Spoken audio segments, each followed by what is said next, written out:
Bien, pues vamos a comenzar la escuela bíblica, fundamentos básicos para la vida cristiana. Todos conocéis el título, ¿verdad? Pues vamos a comenzar hoy la lección 14, que habla del arrepentimiento de obras muertas. En la lección anterior tocamos por encima lo que eran las obras muertas, pero en esta vamos a profundizar bastante más en lo que significan las obras muertas. Hay unas escrituras, unos versículos clave que vamos a leer en primer lugar y luego iremos aplicando. La primera lectura está en Hebreos capítulo 6, verso 1, donde el autor de Hebreos nos dice: por tanto, dejando ya los rudimentos de la doctrina de Cristo, vamos adelante a la perfección, no echando otra vez el fundamento del arrepentimiento de obras muertas, de la fe en Dios. Aquí el escritor de Hebreos está diciendo que debemos dejar de repasar una y otra vez las primeras enseñanzas, los elementos básicos de la enseñanza de Cristo, no porque no sean importantes, sino porque debemos ir avanzando, debemos ir creciendo y madurando espiritualmente. Debemos seguir adelante hasta llegar a ser maduros a la medida de la estatura de Cristo, que es nuestro modelo a seguir. No puede ser que tengamos que comenzar de nuevo con los importantes cimientos acerca del arrepentimiento, de las malas acciones y también de tener fe en Dios. La segunda lectura está en el Evangelio de Juan, capítulo 16, versículos del 13 al 15, que dice: pero cuando venga el Espíritu de verdad, Él os guiará a toda la verdad, porque no hablará por su propia cuenta, sino que hablará todo lo que oyere, y os hará saber las cosas que habrán de venir. Él me glorificará, porque tomará de lo mío y os lo hará saber. Todo lo que tiene el Padre es mío. Por eso dije que tomará de lo mío y os lo hará saber. La siguiente lectura también está en el Evangelio de Juan, pero ahora en el capítulo 14, versículos 23 y 24, donde dice lo siguiente: respondiendo Jesús les dijo: el que me ama, mi palabra guardará, y mi Padre le amará, y vendremos a él y haremos morada con él. El que no me ama, no guarda, no obedece mis palabras, y la palabra que habéis oído no es mía, sino del Padre que me envió. Y la última lectura está en la carta del apóstol Pablo a los Efesios, capítulo 2, versículo 10, que dice: porque somos hechura suya, creados en Cristo Jesús para buenas obras, las cuales Dios preparó de antemano para que anduviésemos en ellas. El primer mandamiento que Dios hace al pecador es arrepentirse del pecado. Pero el primer mandamiento que Cristo nos hace al verdadero cristiano nacido de nuevo es arrepentirse de las obras muertas. Algunas versiones de la Biblia utilizan en esta frase de obras muertas. Hay otra versión, otra traducción que dice hechos que conducen a la muerte. Pero la Reina Valera es la que vamos a utilizar, porque yo creo que es la mejor traducción para este tema, obras muertas. Así pues, en este caso vamos a usar precisamente las obras muertas, esta frase. En primer lugar, tenemos que hablar de arrepentimiento. Recordemos que el arrepentimiento se puede definir como un cambio de opinión y actitud, pero que conduce a un cambio en nuestras acciones. Tú puedes opinar, cambiar de opinión o cambiar de actitud, pero si no cambias tus hechos, no sirve de nada, ¿verdad? Tienes que cambiar tu forma de pensar, cambiar tu actitud, pero también tienes que hacer cosas que vayan de acuerdo a ese cambio de opinión y de actitud. En Segunda de Crónicas, capítulo 7, verso 14, Dios declara lo siguiente: si se humillare mi pueblo, sobre el cual mi nombre es invocado, y oraren, y buscaren mi rostro, y se convirtieran de sus malos caminos, esto habla de arrepentimiento, entonces, solo entonces yo oiré desde los cielos, perdonaré sus pecados y sanaré su tierra.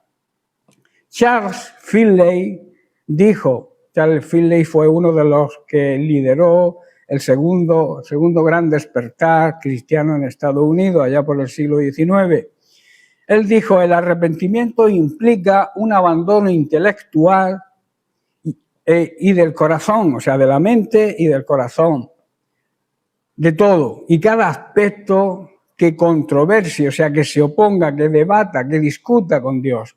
Tenemos que evitar toda discusión con Dios, toda controversia con Dios. Implica una convicción, estar convencidos que Dios tiene toda la razón y nosotros no. Y el pecador está totalmente equivocado. Y es un abandono completo y de corazón de toda excusa y toda disculpa del pecado o justificación o querer justificarnos del pecado. El arrepentimiento es ver los fundamentos inestables en nuestra vida y entregarlos, cambiarlos a favor de los fundamentos firmes, sólidos y eternos de Dios. A veces nosotros basamos nuestra vida en unas bases, en unos fundamentos que nosotros mismos nos creamos, pero tenemos que cambiarlos. Tenemos que cambiarlos por los fundamentos básicos que Dios ha establecido, los parámetros que marcan su palabra. Entregarlos significa cambiarlos por los fundamentos de Dios, no es algo negativo, sino un verdadero fundamento en sí mismo, necesario para recibir las bendiciones de Dios y para seguir creciendo en la madurez, en el conocimiento de Dios. Si las bendiciones de Dios pudieran ser recibidas en vidas que no tienen este fundamento de arrepentimiento, darían como resultado un desvío de la verdad que no se ha recibido. O sea, realmente no estaríamos en la verdad si no tuviéramos ese fundamento básico que es el arrepentimiento. Todo empieza con el arrepentimiento. A través del arrepentimiento nosotros recibimos el perdón de Dios. El sacrificio de Cristo se hace efectivo en nosotros en el preciso momento que nos arrepentimos. Ahora, ¿qué es el arrepentimiento verdadero? El arrepentimiento verdadero no es solo una afectación mental, o sea, entender con la mente lo que es la verdad, o solo una tristeza, digamos, mundana, sino es, primero, tristeza de Dios por el pecado. El arrepentimiento verdadero es una tristeza no solo dentro de uno mismo o hacia otra persona, sino que ante todo es una verdadera tristeza, primero hacia Dios, porque todo pecado, recordemos, es una ofensa directa a Él. Tú puedes ofenderme a mí y pecas, pero la primera ofensa es para Dios, porque todo pecado va dirigido siempre primeramente a Dios. Por eso primero hay que pedir perdón a Dios y luego pedir a quien has ofendido y restaurar en lo posible. Necesitamos ver el pecado de la misma manera que Dios lo ve. ¿Estoy comprendiendo? No podemos minimizar el pecado ni quitarle importancia, porque Dios lo tiene muy en claro lo que es el pecado. Él odia el pecado, Él no puede convivir con el pecado. Donde hay pecado, Él no puede estar. En el Salmo 38, David, orando a Dios, dice: soy pues como un hombre que no oye y en cuya boca no hay reprensiones, porque en ti, oh Dios, he esperado. Tú responderás: Señor Dios mío. Dije: no se alegren de mí cuando mi pie resbale, no se engrandezcan sobre mí, pero yo estoy a punto de caer y mi dolor está delante de mí continuamente. Por tanto, dice, confesaré mi maldad, o sea, reconoceré que soy malo y me contristaré, me pondré triste por mi pecado. Esto habla de arrepentimiento, ¿verdad? David, después de su grave pecado, le ora a Dios y le pide precisamente esto. Le dice: no dejes que mis enemigos se burlen de mí, ni que se alegren en mi caída. Estoy al borde del colapso, haciendo frente a un dolor constante. El pecado que él había cometido le producía un grave dolor interior. Y entonces reconoce y confiesa su pecado. Estaba profundamente arrepentido por lo que había hecho. A esto se le llama arrepentimiento sincero. En 2 Corintios capítulo 7, verso 10, hay un versículo muy importante que vamos a analizar. Dice: porque la tristeza que es según Dios produce arrepentimiento para salvación, de que no hay que arrepentirse, pero la tristeza del mundo produce muerte. Muerte aquí se refiere a la muerte espiritual, a la condenación. La clase de tristeza que Dios desea que suframos nos aleja siempre del pecado y trae como resultado la salvación. No hay que lamentarse por esa clase de tristeza, pero la tristeza del mundo, al cual le falta arrepentimiento, supuesto arrepentimiento por miedo quizás a la condenación, resulta para muerte espiritual. O sea, acaba realmente en condenación la tristeza que nos viene del mundo. Aquí Pablo hace dos diferencias de dos tristezas. En este versículo nos hace una clara diferencia entre dos clases de tristeza. Una que salva y la otra que mata. Una que viene del cielo y la otra brota de nuestra carne, de nuestra vieja naturaleza pecaminosa. Una nos lleva al arrepentimiento y la otra nos lleva a la desesperación y a la condenación. A través de esta enseñanza, el apóstol nos introduce en una verdad fundamental del Evangelio, que es la siguiente: Dios usa la tristeza como un instrumento para nuestra redención, pero no toda la tristeza es buena ni provechosa. Vivimos en una generación que confunde, los sentimientos con la espiritualidad y también confunde las emociones con el verdadero arrepentimiento. Siente una emoción, se cree que se ha arrepentido, pero realmente al siguiente día vuelve a caer en lo mismo.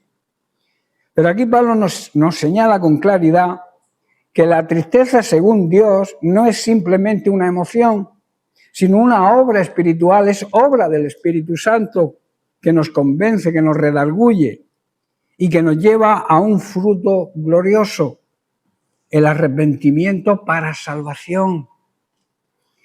Analicemos este versículo. La tristeza que es según Dios. Dice el versículo, la primera parte del versículo 10, dice: porque la tristeza que es según Dios produce arrepentimiento para salvación, de que no hay que arrepentirse. El arrepentimiento no es remordimiento, es un cambio radical. El remordimiento, digamos que es el dolor del alma por las consecuencias del pecado. Es una inquietud, es un pesar interno que queda después de realizar una mala obra, una mala acción, pero que no hay un cambio, no produce un cambio radical en las personas. El remordimiento, si tienes ahí un tiempo, un pesar interno que te redarguye un poco, pero que no hay un cambio de actitud radical como es el arrepentimiento. El arrepentimiento es un cambio profundo en la mente y en el corazón respecto al pecado, respecto a Dios y respecto a uno mismo. Es un cambio radical. El remordimiento puede llegar a llorar, puede confesar, reconocer, puede hacer promesas, pero el verdadero arrepentimiento odia y abandona el pecado y se vuelve a Dios. ¿Estáis entendiendo la diferencia? Recordemos a Pedro y recordemos a Judas.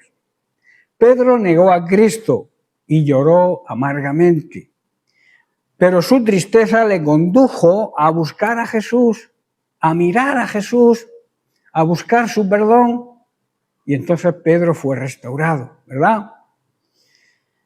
En Mateo capítulo 3, verso 8, Jesús nos ordena, es un mandamiento: haced pues frutos dignos de arrepentimiento. O sea, que vuestro arrepentimiento dé el fruto, dé un fruto que veamos, que sea palpable. Pedro lloró amargamente. Ese es el fruto de su arrepentimiento. El arrepentimiento verdadero siempre va a producir un fruto. Judas traicionó también a Jesús, también sintió tristeza, dice que devolvió las monedas, pero no buscó a Jesús, no buscó el perdón y terminó ahorcándose. ¿Veis la diferencia? Pedro, arrepentimiento sincero. Judas, remordimiento, pero no buscó el perdón de Dios. Ambos pecaron el mismo pecado. Ambos sintieron tristeza, pero Pedro tuvo tristeza según Dios. O sea, arrepentimiento sincero dando fruto. Y Judas tuvo tristeza del mundo, remordimiento de saber que se ha hecho mal, pero sin buscar, repito, el perdón de Dios. El arrepentimiento, por tanto, es obra de Dios, no del hombre, no del ser humano. La tristeza que es según Dios no se fabrica con técnicas humanas, ni se manipula desde el púlpito. Es el resultado de una convicción producida por el Espíritu Santo. El Espíritu Santo nos toca, nos redarguye, nos convence de pecado.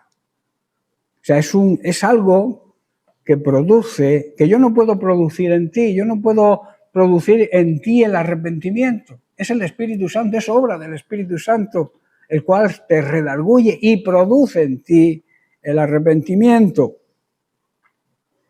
En la tristeza, en este tipo de tristeza, requiere un corazón quebrantado, porque ha ofendido a Dios. No se lamenta solo por lo que se ha podido perder, sino por lo que ha hecho contra Dios. Esa es la tristeza según Dios. En el Salmo 51, verso 17, David en su oración de arrepentimiento a Dios declara: el sacrificio agradable a Dios es el espíritu quebrantado, el corazón contrito y el corazón humillado. Y dice, eso jamás lo desprecia Dios. En segundo lugar tenemos la tristeza según Dios, dice que produce arrepentimiento para salvación. Aquí encontramos el fruto de la tristeza divina, el arrepentimiento que nos va a conducir a la salvación. El arrepentimiento es más que un cambio de conducta, es un cambio de mente. En griego, metanoia, es un cambio de mente que afecta la voluntad y las acciones. No es simplemente dejar de hacer el mal, sino odiar el mal y amar la justicia. Y luego dice, para salvación. Este arrepentimiento no es momentáneo ni es superficial, es parte del proceso de la salvación. El pecador se vuelve a Dios con fe y con humildad. Es como el hijo pródigo, que hizo 3 cosas. La primera, volvió en sí. Luego dijo, me levantaré. Y luego fue al Padre. Hay personas que sí, que vuelven en sí, pero se quedan ahí. Hay personas que van un poco más allá, se levantan, pero no van a donde tienen que ir. Buscan un camino, buscan un atajo. La tristeza, según Dios, nos lleva al lugar donde realmente empieza la verdadera vida. La vida plena y abundante que Dios nos ofrece empieza precisamente en el arrepentimiento. De que no hay que arrepentirse. ¿Qué significa esta frase? Una decisión tomada bajo esta tristeza nunca será motivo de pesar ni de sentirse culpable cuando tú tengas ese tipo de tristeza. En el cielo nadie se va a lamentar por haberse arrepentido, ¿verdad? Al contrario, nadie dirá jamás en el cielo, ojalá no hubiera llorado por mi pecado. Dirán, bendita tristeza que me llevó a los pies de Cristo. ¿Estáis entendiendo? Por eso dice de que no hay que arrepentirse.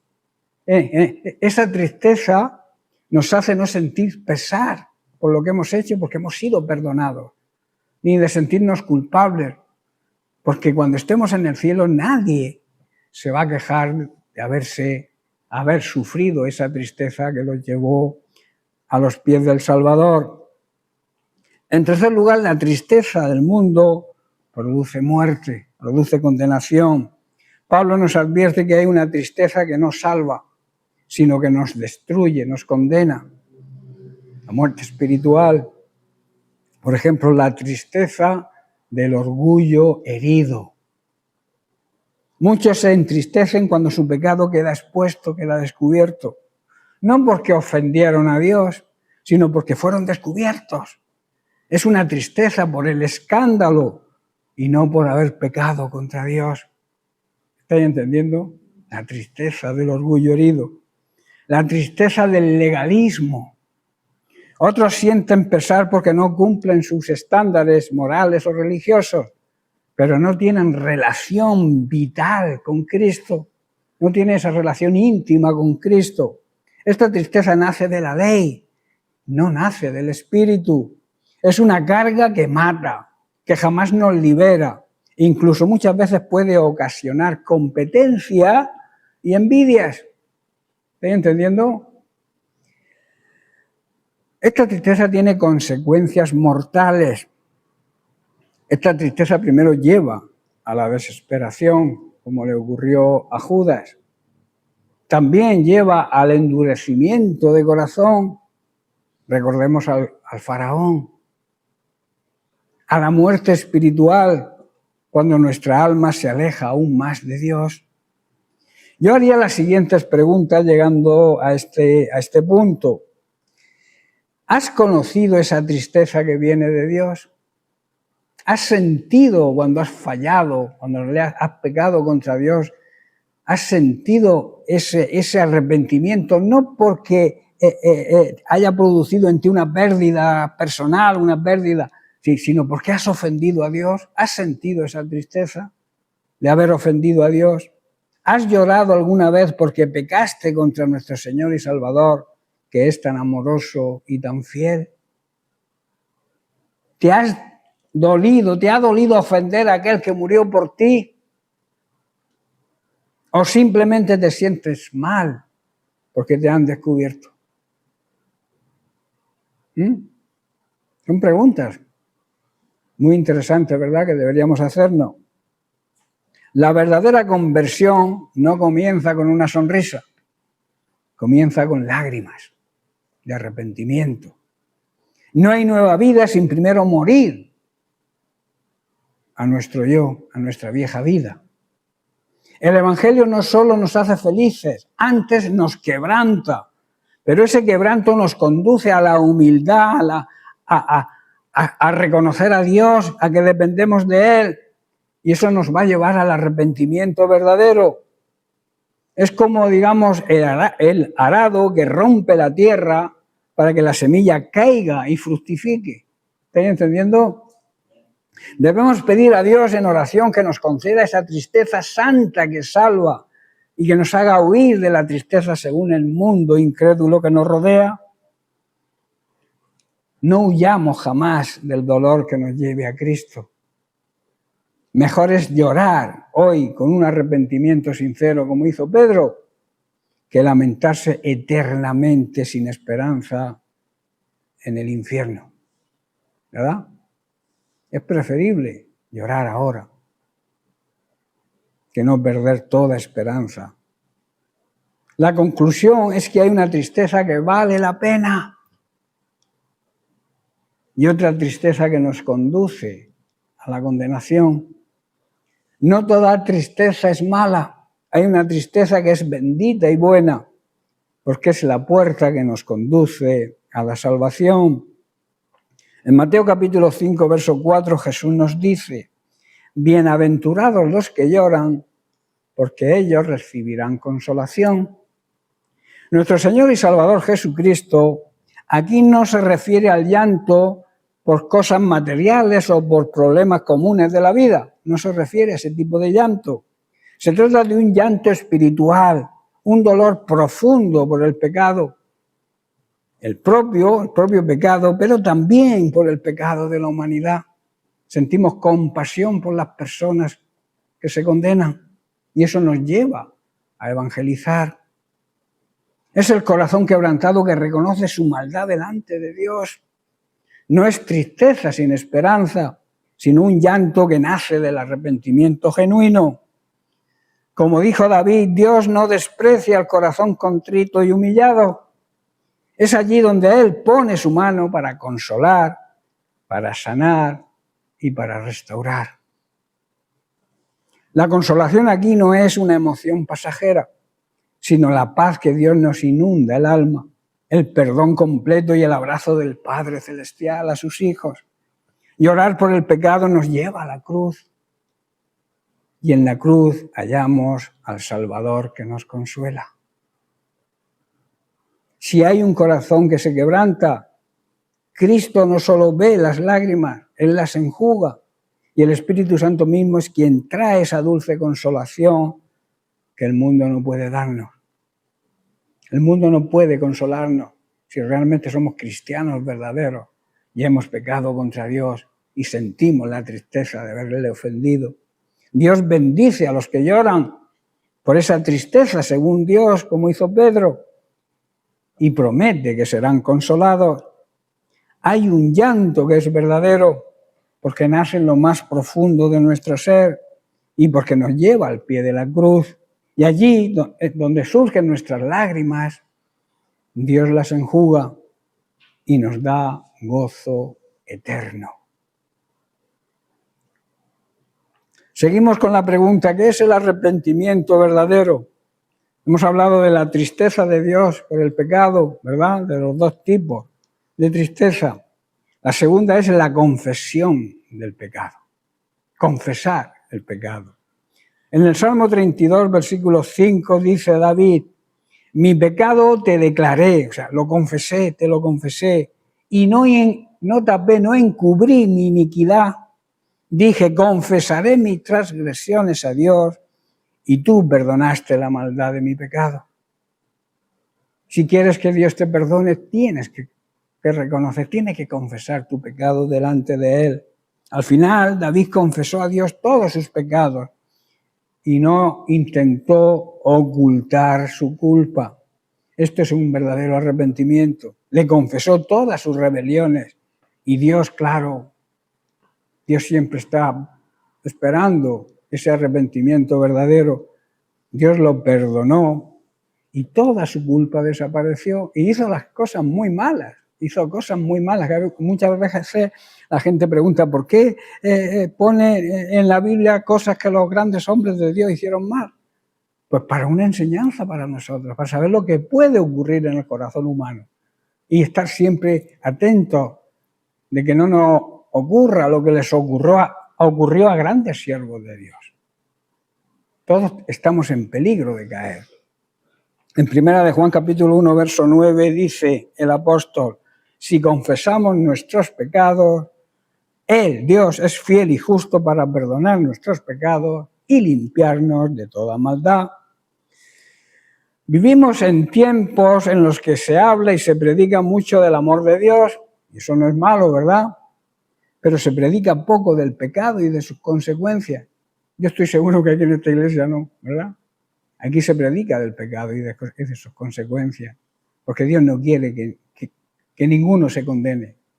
Por eso nos empuja a los siervos de Dios a hablar sobre el pecado y sobre las consecuencias, para que no vayamos al infierno, precisamente. Dios no quiere que nadie se pierda. Muchos buscan consuelo sin estar convencidos. Bendición, buscan la bendición pero sin arrepentirse. Buscan limpieza y perdón sin confesión y sin reconocimiento del pecado. Más bien lo esconden, lo disimulan, lo minimizan, lo justifican. Aquí hay una promesa preciosa, pero también una condición muy seria. Vamos a analizar este versículo de 1 de Juan 1:9. La condición del perdón. Si confesamos nuestros pecados. El versículo comienza precisamente con la condición, confesar nuestros pecados. Es decir, el perdón no es automático, sino que requiere una respuesta de nuestro ser interior. ¿Y cuál es la respuesta? La confesión, el reconocer que somos pecadores. Ahora, ¿qué es confesar? No es simplemente decir, he pecado. No. Judas lo dijo y se ahorcó. Saúl también lo dijo. Se lo dijo a Samuel cuando desobedeció a Dios, pero siguió en su rebelión. Confesar en la Biblia significa decir y pensar lo mismo que Dios dice y piensa sobre el pecado. Estar alineados con lo que Dios piensa del pecado. Pensar lo mismo que piensa Dios sobre el pecado. No quitarle importancia como algunos hacen. Es llamarlo por su nombre. No excusarse, no disfrazarlo. Y como he dicho, mucho menos justificarlo. El pecado jamás tiene una justificación ante Dios. No te justifiques. A veces no justificamos y decimos, es que he pecado porque fulanico me ha obligado a pecar. No, a ti nadie te obliga a pecar. Si fulanico ha pecado contra ti, tú no tienes que devolverle mal por mal. La Biblia es bien clara y enseña que debemos devolver bien por mal. Si alguien te ha ofendido, te ha provocado a pecar, tú no tienes por qué pecar. Tú tienes que devolver un bien al que te hace un mal. Contra ti solo he pecado, dice David en el Salmo 51. Él pecó contra Betsabé, pecó contra Urías, pecó contra su propio pueblo. Pero él reconoce que el pecado, cuando pecamos, el primer afectado, la primera injusticia que cometemos es con Dios. Por eso dice, contra ti solo he pecado. Y el hijo pródigo decía, Padre, he pecado contra el cielo. Primero contra Dios y contra ti. Todo pecado, en primer lugar, es una ofensa directa a Dios. La confesión bíblica significa una confesión personal de uno mismo, sin mirar lo que te hayan hecho los demás, sin rodeos y sin hipocresía. La verdadera confesión bíblica no echa la culpa a otros, ni al entorno, ni a la familia, ni a la debilidad humana. Es que la carne es débil. Reconoce la maldad de su propio corazón. Esa es la verdadera confesión bíblica.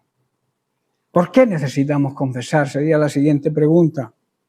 Porque el pecado nos rompe la comunión con Dios.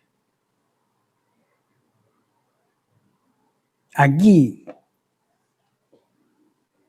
está la clave.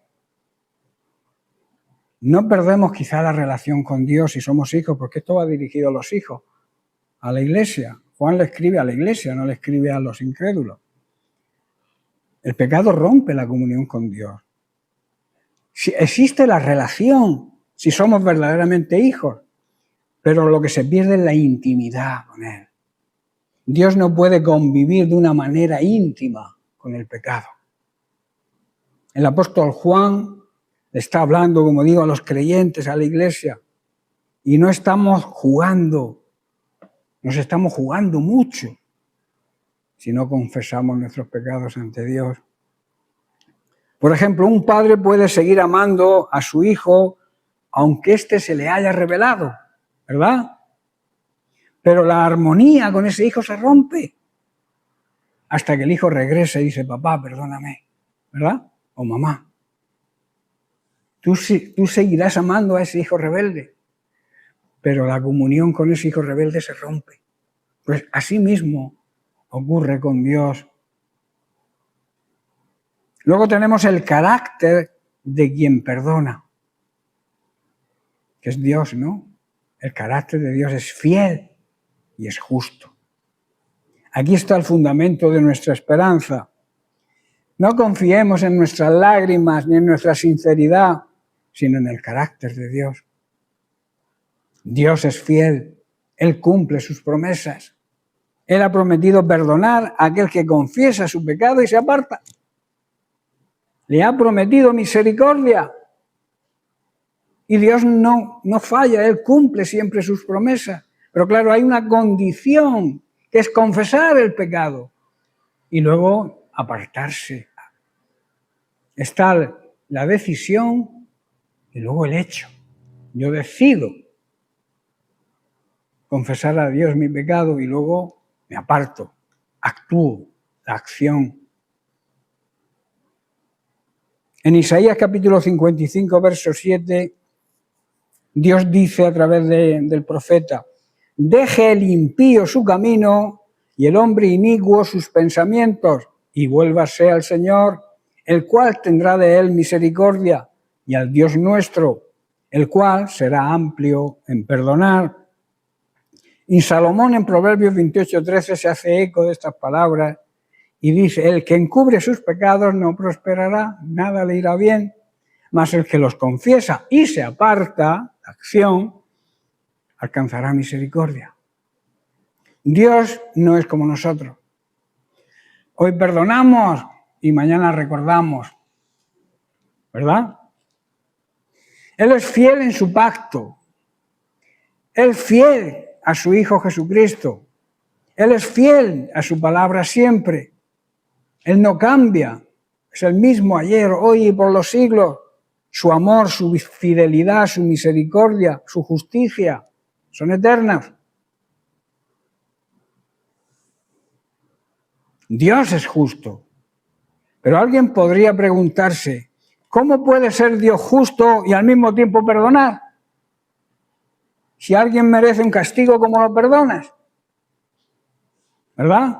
Alguien podría hacerse esa pregunta, estos que preguntan todo para ver si fallamos en algo, en alguna respuesta. ¿Cómo puede ser un Dios justo y al mismo tiempo perdonar? La respuesta está en la cruz. En Isaías capítulo 53, verso 5 dice, mas él, Jesucristo, herido fue por nuestras rebeliones, molido por nuestros pecados. El castigo, escuchar bien, esta es la clave, el castigo de nuestra paz fue sobre él. En la cruz Dios castigó nuestro pecado en Cristo. Cristo aplacó la ira de Dios contra nosotros.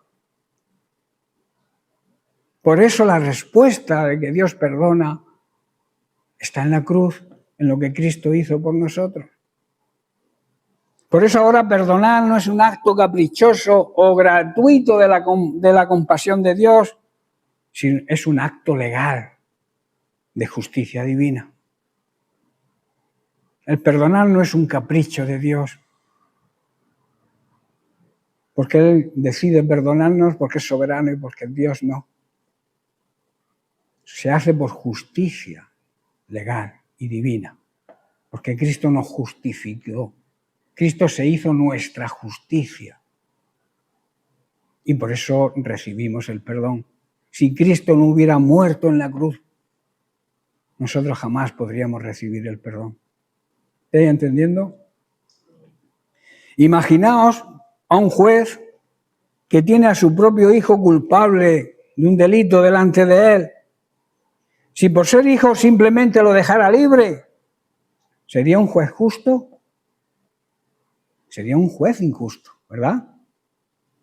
Pero si el mismo juez paga la condena, paga la multa y luego absuelve al hijo, ha sido justo y además ha sido compasivo, ha tenido compasión. Pero la deuda hay que pagarla. Y es lo que hizo Dios con nosotros. Nosotros éramos culpables. El juez tenía que condenarnos por mucho amor que nos tuviera. Tenía que condenarnos. Pero ahí aparece la figura de Cristo, la figura de la cruz. Y entonces nos justifica. Cuando nos arrepentimos, creemos en Él por fe, Él nos justifica, nos declara inocentes ante el Padre. Así es el perdón de Dios por medio de Cristo, hermanos. Luego tenemos la plenitud de su obra redentora. Dice, para perdonar nuestros pecados y limpiarnos de toda maldad. No solo dice que nos perdona, sino que además nos limpia también de toda hojarasca, de toda maldad que podamos tener. Perdón y la culpa quitada. Él borra nuestros pecados del registro celestial, de los libros celestiales. Cuando nos arrepentimos, recibimos el perdón, Él nos borra el pecado de ese registro. Ya no hay condenación, dice Pablo, para los que están en Cristo Jesús. El perdón es total, es inmediato y es eterno en el momento en que nos arrepentimos y creemos por fe en la obra de Cristo. En Miqueas capítulo 7, verso 19 dice, echará en lo profundo del mar todos nuestros pecados, no dejará ninguno, todos los echará al fondo del mar. Y en Isaías capítulo 43, 25 dice, no me acordaré más de tus pecados. Pero todo eso viene después del arrepentimiento. Limpieza, el corazón es renovado. tenemos el perdón y luego tenemos la limpieza, donde el corazón se renueva. Él no solo nos quita la culpa, sino también la mancha que deja el pecado. Nos limpia del deseo de volver a pecar. Nos limpia de los malos hábitos que teníamos. Y nos limpia de la contaminación que podemos coger del mundo que nos rodea, del mundo incrédulo que nos rodea. Y esta limpieza es continua y constante. La sangre de Cristo nos limpia cada día. Un ejemplo. El perdón es como si un juez te dijera, quedas libre. Ese es el perdón. La limpieza es como si el médico te dice, ya estás sano. ¿Os dais cuenta? Las dos cosas que Dios hace cuando nos arrepentimos, quedamos libres del pecado y de sus consecuencias y nos declara sano, tanto espiritualmente como físicamente. No debemos esconder nuestro pecado. Como hemos leído, el que encubre su pecado no prosperará. La confesión es el camino, el primer paso a la restauración. Aunque llevemos años y años en la Iglesia, si el pecado sigue enturbiando nuestra alma, debemos correr como si fuera el primer día a los pies de Cristo. No porque estés viniendo a la Iglesia 20 años. Si tu vida sigue enturbiada por el pecado, considérate como la primera vez que encuentras la perla preciosa y corre a Él, a los pies de Cristo, y confiesa tu pecado y abandónalo. Y Dios te va a restaurar. Y debemos hacerlo diariamente. Tenemos que confesar nuestro pecado cada día. De la misma manera que nos lavamos cada día, ¿verdad? Y si no somos unos guarretes. ¿Verdad que nos lavamos todos los días? Y más ahora en verano con las calores. Yo me ducho 3 o 4 veces. Pues de la misma manera necesitamos confesar y recibir la limpieza espiritual diariamente. No como esclavos temerosos, sino como hijos que desean caminar en la luz de Cristo. Luego debemos confiar en que Dios es fiel. Satanás es el acusador. Dios es el perdonador. El diablo te dirá que no mereces perdón, pero Dios te dice, si confiesas, yo soy fiel contigo, porque soy fiel a mi pacto con el hombre. Soy fiel a mi Hijo Jesucristo y soy fiel a mi palabra. No podemos quedarnos solo en la culpa. Muchos se lamentan, pero no se levantan. Muchos reconocen que andan mal, pero siguen andando mal. Se autoconvencen de que andan bien, pero realmente no andan bien. Si no andan bien con Dios, es imposible que anden bien con nadie.